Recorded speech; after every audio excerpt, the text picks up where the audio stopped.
साथियों, पहले मैं आप तमाम लोगों को अभिवादन पेश करता हूं। 16 सितंबर को मैंने पहली बार हथियारबंद संघर्ष का विराम प्रकट करते हुए स्टेटमेंट जारी किया था और उसके बाद गढ़चिरौली, माड़, पूर्व बस्तर के साथियों ने भी वहां से हथियारबंद संघर्ष को छोड़ने का निर्णय पर वे लोग भी स्टेटमेंट जारी किए हैं। मैं महाराष्ट्र के गढ़चिरौली में 60 कामरेडों के साथ मेरा हथियार छोड़ दिया था, वे लोग भी हथियार छोड़े हैं। उसके बाद सैकड़ों की संख्या में साथियों ने छत्तीसगढ़ में अपने हथियार छोड़ दिए हैं। इसी बीच में भारत की कम्युनिस्ट पार्टी माओवादी के केंद्रीय कमेटी के सदस्य चंद्रन्ना तेलंगाना में पुनर्वासन के लिए आए हैं। इन तमाम साथियों को मैं अभिवादन पेश करता हूं। हम इस देश में लंबे समय से, कई वर्षों से काम करते आ रहे हैं। इसमें कई साथियों को हम खो गए हैं। आज हम बाहर आने का मतलब ये है कि बदल रहे परिस्थितियों का ये एक संकेत होता है। इसलिए आज हम हथियारबंद संघर्ष को छोड़कर जनता के बीच में आए हैं और जनता के बीच में ही काम करने का निर्णय लिए हैं। हम जिस साथियों को खो गए हैं उन साथियों के चलते हम ये बदलावों का समझना जरूरी है।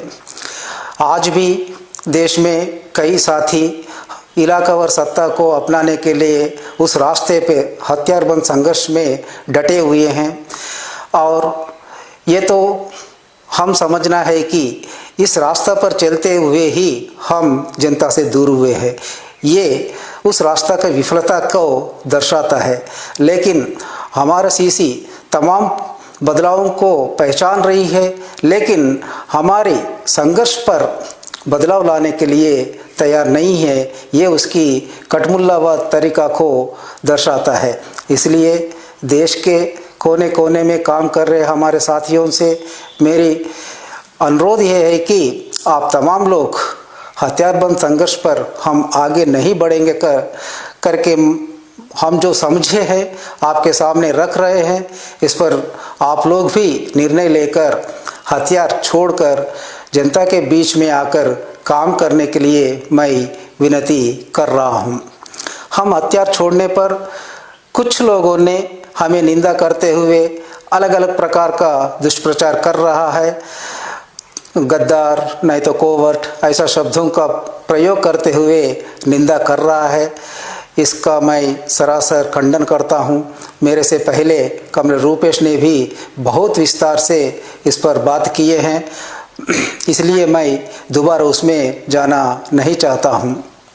आज परिस्थितियाँ बदल गया है, इसलिए मैं आप तमाम साथियों से अनुरोध कर रहा हूं कि आप हथियार छोड़कर जनता के बीच में आइए। कानून के तौर पर हम जनता के बीच में रहते हुए काम करेंगे।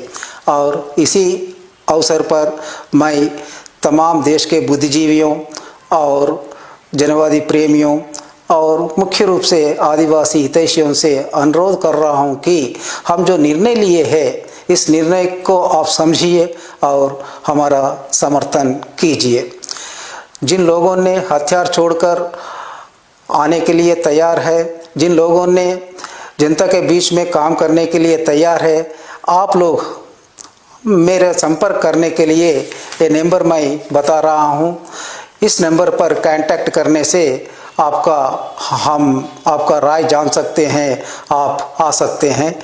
नंबर है 8850385333 और एक बार मैं दोहरा रहा हूँ 8850385333 और इसके साथों साथ आप रूपेश का नंबर पर भी आपका राय बता सकते हैं और आ सकते हैं। आने के लिए ही मैं अनुरोध कर रहा हूं, इसलिए रूपेश का भी नंबर मैं दे रहा हूं।